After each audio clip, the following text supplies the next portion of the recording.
लाठीचार्ज हुआ किसानों पर। अभी उनका बयान आया हाल ही में कि उन्होंने भी कहा ये घटना निंदनीय तो वाकई है। अब हालांकि गठबंधन बीजेपी से है, इस पर क्या कहना चाहेंगे आप? देखिए, इस पर मेरी पार्टी का भी और मेरा निजी भी यही मत है कि ये जो हुआ गलत हुआ। किसानों के साथ ऐसी घटना नहीं होनी चाहिए थी। लोकतंत्र में सबको अपनी बात रखने का, अपनी रैली करने का, जलसा करने का सबका अधिकार है। ये जो हुआ गलत हुआ और दुष्यंत चौटाला जी भी इसकी जांच की मांग कर चुके हैं और मैं भी इसकी जांच की मांग करता हूं। जो इसके लिए जिम्मेवार हैं उनको सजा मिले, जरूर मिले। तो किसान पे जो लाठीचार्ज हुआ बहुत ही निंदनीय है। इसका हमें बहुत भारी खेद है, पार्टी को भी बड़ा खेद है इस बात का। तो ये कहीं भी इसको उचित नहीं ठहरा सकते हम। आपने कहा दुष्यंत चौटाला जो इस वक्त सत्ता में जो सरकार है उसके उप मुख्यमंत्री हैं, कहीं ना कहीं गठबंधन होने के नाते, तो क्या ये सवाल भी आता है कि जो लाठीचार्ज उसके काफी दिन तक वो मौन रहे, उसके बाद फिर उनका अचानक ये बयान की गलत है, निंदनीय है, क्या इसमें कोई आपसी मतभेद है या फिर अभी चुनाव को लेकर के कोई ऐसा बयान ना आना ये एक वजह माना जाए?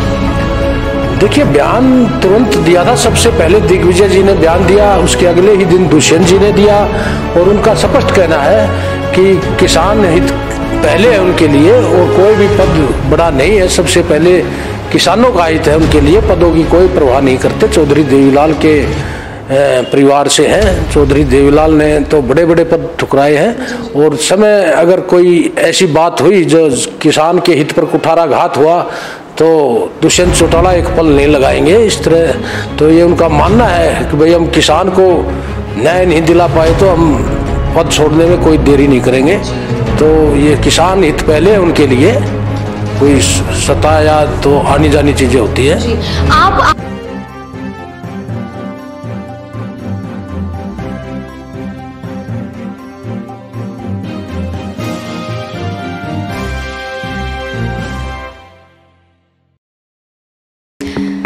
नमस्कार, मैं हूं तपस्या शर्मा और आप इस वक्त देख रहे हैं वॉइस ऑफ हरियाणा, जनता की आवाज़। इस वक्त मेरे साथ हैं भूपेंद्र मलिक जी, बहुत ही जाना माना चेहरा है और डेफिनेटली जेजेपी का जो एक नाम बढ़ा रहे हैं, काम बढ़ा रहे हैं, वो तो हम बात करेंगे और आपको पता चलेगा कि किस हद तक पार्टी सपोर्ट कर रही है और वो खुद भी अपनी छवि को लेकर कितना आगे चल रहे हैं।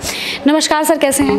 जी बढ़िया, आप सुनाइए। सर हम भी अच्छे हैं। और सर पार्टी का इतना बड़ा नाम, इतना बड़ा चेहरा आप बन चुके हैं, क्या लगता है उपचुनाव में कैसी तैयारी है आपको लेकर के?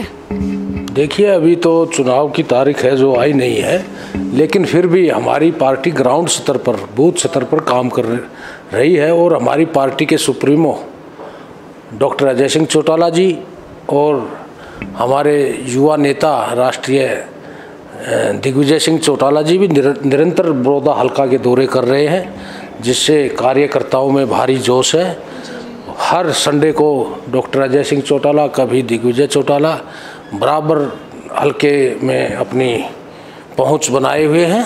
लगभग गांव का दौरा कर चुके हैं, 5-6 गांव बाकी हैं। सवाल मेरा इसके बाद कुछ और था, लेकिन अभी सवाल थोड़ा सा पलट गया, इसलिए मैंने बीच में, माफ कीजिएगा, आपको रोकना चाहूंगी। आपने कहा दिग्विजय सिंह चौटाला, कहीं ना कहीं जो बीजेपी का गठबंधन है वो पीपली में अभी जो हाल ही में लाठीचार्ज हुआ किसानों पर, अभी उनका बयान आया हाल ही में कि उन्होंने भी कहा ये घटना निंदनीय तो वाकई है। अब हालांकि गठबंधन बीजेपी से है, इस पर क्या कहना चाहेंगे आप? देखिए, इस पर मेरी पार्टी का भी और मेरा निजी भी यही मत है कि ये जो हुआ गलत हुआ। किसानों के साथ ऐसी घटना नहीं होनी चाहिए थी। लोकतंत्र में सबको अपनी बात रखने का, अपनी रैली करने का, जलसा करने का सबका अधिकार है। ये जो हुआ गलत हुआ और दुष्यंत चौटाला जी भी इसकी जांच की मांग कर चुके हैं और मैं भी इसकी जांच की मांग करता हूं। जो इसके लिए जिम्मेवार हैं उनको सजा मिले, जरूर मिले। तो किसान पे जो लाठीचार्ज हुआ बहुत ही निंदनीय है। इसका हमें बहुत भारी खेद है, पार्टी को भी बड़ा खेद है इस बात का। तो ये कहीं भी इसको उचित नहीं ठहरा सकते हम। आपने कहा दुष्यंत चौटाला जो इस वक्त सत्ता में जो सरकार है उसके उप मुख्यमंत्री हैं, कहीं ना कहीं गठबंधन होने के नाते, तो क्या ये सवाल भी आता है कि जो लाठीचार्ज हुआ उसके काफ़ी दिन तक वो मौन रहे, उसके बाद फिर उनका अचानक ये बयान की गलत है, निंदनीय है, क्या इसमें कोई आपसी मतभेद है या फिर अभी चुनाव को लेकर के कोई ऐसा बयान ना आना ये एक वजह माना जाए? देखिए, बयान तुरंत दिया था। सबसे पहले दिग्विजय जी ने बयान दिया, उसके अगले ही दिन दुष्यंत जी ने दिया और उनका स्पष्ट कहना है कि किसान हित पहले है उनके लिए, और कोई भी पद बड़ा नहीं है। सबसे पहले किसानों का हित है उनके लिए, पदों की कोई परवाह नहीं करते। चौधरी देवीलाल के परिवार से हैं। चौधरी देवीलाल ने तो बड़े बड़े पद ठुकराए हैं, और समय अगर कोई ऐसी बात हुई जो किसान के हित पर कुठाराघात हुआ तो दुष्यंत चौटाला एक पल नहीं लगाएंगे इस तरह। तो ये उनका मानना है कि भाई हम किसान को न्याय नहीं दिला पाए तो हम पद छोड़ने में कोई देरी नहीं करेंगे। तो ये किसान हित पहले है उनके लिए, कोई सत्ता या तो आनी जानी चीज़ें होती है। जी, आपने जो जवाब दिया, मेरा सवाल भी इसमें छुपा हुआ था कि ये जो पार्टी है चौधरी देवीलाल जी ने जिस तरीके से बनाई, इसको खून पसीने से सींचा, बड़े बड़े पद ठुकराए, ये हम सभी जानते हैं। एक हरियाणा के जो एक इतिहास राजनीति का, उनमें उनका एक बहुत बड़ा नाम रहा है। ये पार्टी भी किसानों की पार्टी मानी जाती है। इसके बावजूद गठबंधन बीजेपी से ये लाठीचार्ज होना और उस पर से ये सवाल उठना, क्या ये पार्टी का कोई बयान माना जाए, पार्टी का कोई अगला जवाब माना जाए बीजेपी को लेकर के, या फिर ये सीट के लिए अगर आपको टिकट मिलता है यहाँ से जेजेपी से, तो क्या लगता है ये सीट के लिए कहीं ना कहीं फ़ायदा होगा? नहीं, ये सीट का और उसकी बात नहीं है कोई। ये जो किसानों के साथ हुआ, किसानों के मुद्दे हैं, हमारी पार्टी का स्पष्ट वो है कि किसान की फसल MSP पे खरीदी जाए। दुष्यंत जी ने भी ये क्लियर किया, दिग्विजय जी ने भी किया है, MSP मिले। आज जो किसान भ्रम की स्थिति में है, जो ये अध्यादेशों को लेकर, तो हमारा मानना ये है ना ही इसका किसान को नुकसान होना चाहिए, ना ही व्यापारी का। सरकार इस बात को स्पष्ट करे। अध्यादेशों के बारे में कहीं न कहीं मैं मानता हूँ कि किसानों के समझने में, या सरकार इस पर पुनर्विचार करे। अगर किसान की कोई समस्या, उसको जो लगता डर है, जिस बात के लिए वो शंका जता रहे हैं, तो उसका समाधान करे सरकार, और इस पर कोई अमेंडमेंट या पुनर्विचार करके किसान को संतुष्ट करे, ज़बरदस्ती इसको लागू ना किया जाए। तो मैं मानता हूँ सरकार को इसमें एक काफ़ी गंभीरता से सोच विचार कर फैसला करना चाहिए। किसान अगर दुखी होगा तो समाधान करना चाहिए। इसमें कहीं ना कहीं ये भी माना जाए कि आपकी जो छवि है वो हमेशा से किसान हित की मानी जा रही है, तो उस पर कहीं ना कहीं पद भी जाए, लेकिन आपके किसान जो है उनको दुख ना पहुँचे, और इसका सीधा फ़ायदा आपकी छवि को भी होगा, और कहीं ना कहीं बड़ौदा उपचुनाव में जो चुनाव चल रहे हैं, इस सीट को भी। नहीं, चुनाव की और सीट की बात नहीं है। हमने किसानों के लिए हमेशा संघर्ष किया है, और किसान पहले हैं और चुनाव और ये बातें बाद में हैं।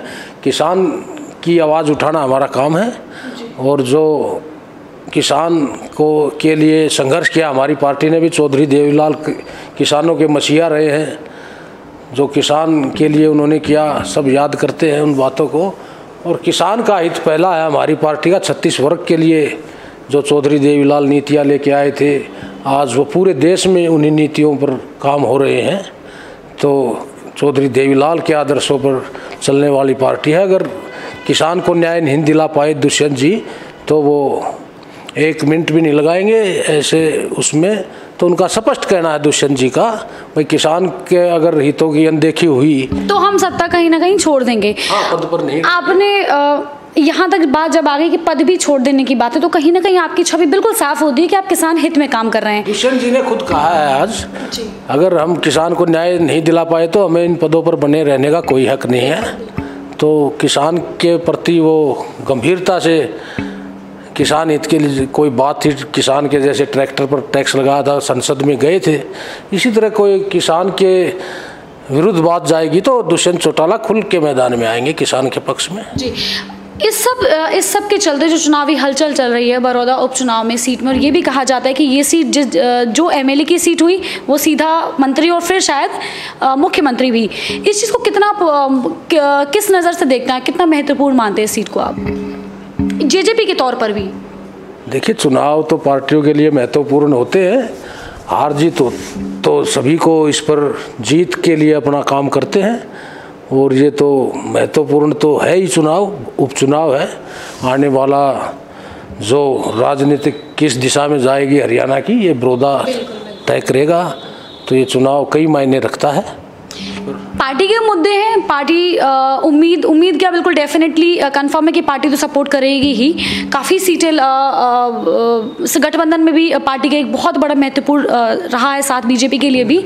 क्या लगता है भूपेंद्र मलिक के इसमें क्या मुद्दे हैं अपने? देखिए, हमारा तो मुख्य रूप से जो बड़ौदा हल्का हमारा विकास में और हल्कों से काफ़ी पिछड़ा हुआ है, जो मूलभूत सुविधाएं यहाँ नहीं थी, उनके लिए हमेशा हमने आवाज़ उठाई है। और ये जो विकास में बहुत पीछे है, यहाँ विकास के नाम पर चुनाव लड़ा जाएगा, यहाँ के स्थानीय मुद्दों पर चुनाव लड़ा जाएगा, जो और हल्कों को देखते हुए बहुत पीछे है। और हल्कों की बराबरी में लाने के लिए कुछ पर तो सरकार ने गंभीरता से काम शुरू किया है।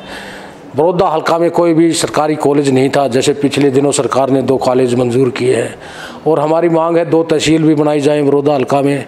और एक और हमारी मांग थी जो लंबे समय से, जनता बुटाना में यूनिवर्सिटी बनाई जाए, जो हमारी संस्था है, इलाके के लोगों ने बनाया है, तो वहाँ भी एक यूनिवर्सिटी का दर्जा देकर इलाके का विकास हो।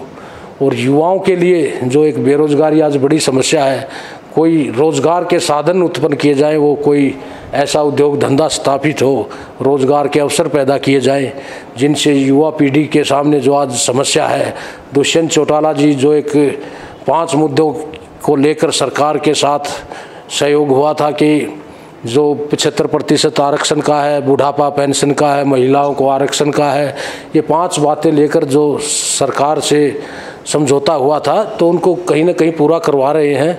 75% आरक्षण पे गंभीरता से है। उनका मानना है कि गाँव में पंचायती ज़मीनों पर उद्योग धंधे लगाकर स्थानीय युवाओं को ज़्यादा से ज़्यादा रोजगार के अवसर मुहैया कराए जाएं। तो ये एक मैनिफेस्टो में भी है हमारे, और ये तो युवाओं का एक सबसे बड़ा मुद्दा है। मैनिफेस्टो तो हुआ पार्टी का, कहीं ना कहीं ये तो वाकई एक होना ही है कि अगर चुनाव हो रहे हैं तो पार्टी सपोर्ट करेगी ही। वो एक वाजिब भी है। आपके अपने मुद्दे क्या हैं? क्या लगता है वो जनता अगर आपको चुने, इतना बड़ा नाम है, आप लास्ट टाइम जो वोटिंग हुई थी उसके आधार पर बहुत बड़ा आप नाम निकल कर आए थे, क्या लगता है आपके अपने मुद्दे क्या रहेंगे इस चुनाव में? देखिए, हमारे मुद्दे यही हैं।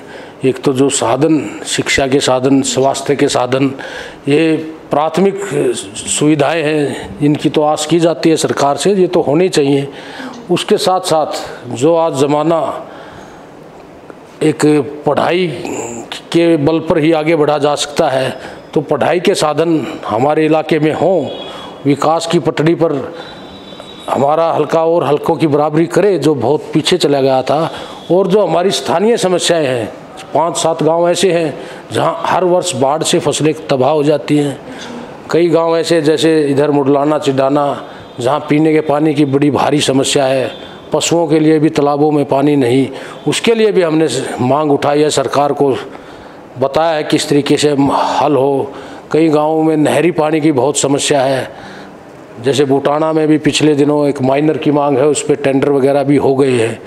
इधर भैंसवाल में, बुटाना में, इधर जवारा, डराना, चिडाना, मुडलाना, भूसाना, इन और सरसाट गांव में जो एक सिंचाई के पानी की एक बड़ी भारी विकट समस्या है, इनका हल हो स्थायी। और जैसे गढ़वाल गांव में एक ड्रेन की मांग है, जिससे बाढ़ का पानी फसलें खराब ना करे। ऐसे अनेकों तमाम गली गली के मुद्दे हैं जिनका हमें पता है किस गली का क्या, किस गांव का क्या है, क्या जो हम गंभीरता से सरकार को ध्यान खींचते हैं और काम करवाने का प्रयास कर रहे हैं। अगर हमें मौका मिलेगा तो यहाँ की जो समस्याएं हैं, जो पहले नहीं सदन में रखी गई, उनको उठाएंगे और नियमित रूप से जो विकास होता है, जो और हल्कों में, जो 7 के हल्कों में है और उसकी कमी है, तो कहीं न कम हम बराबरी के लिए जो विकास होना चाहिए वो जरूर करवाएंगे। मुद्दा सिर्फ एक माना जाए कि इस जो बड़ौदा हल्का है इसको आगे लेकर जाना। जी, विकास का मुद्दा, सिर्फ और सिर्फ बड़ौदा का विकास ही हमारा सपना है। इसी के लिए हम, चाहे कोई पद हो या ना हो, हमारा सेवा बड़ौदा हल्का की हम निरंतर करते आए और करते रहेंगे। जी, बहुत बहुत धन्यवाद आपका। आपने हमारे सभी सवालों के बहुत सही जवाब दिए। एक पार्टी का बड़ा नाम, वैसे तो कई नाम पार्टी में, जैसे कि नदी से या कुएं से मेढक निकलते अक्सर निकल आते हैं नेता, लेकिन कई बार कुछ ऐसे चेहरे जो सामने आते हैं जिनका वाकई नाम तो है, लेकिन चुनाव आते आते उस पार्टी का एक बड़ा चेहरा निकल कर भी सामने आते। कयास लगाया जा रहा है कि अगर जेजेपी उभर कर अगर इस चुनाव में खुलकर सामने आती है या वो मौका मिलता है तो कहीं ना कहीं भूपेंद्र मलिक जी उनका एक चेहरा हो सकते हैं। आपने सुना भूपेंद्र मलिक जी को विकास के मुद्दे थे, सुना, सोचा, समझा और सोचिए समझिए और सोच समझ कर वोट दीजिए। एक अच्छी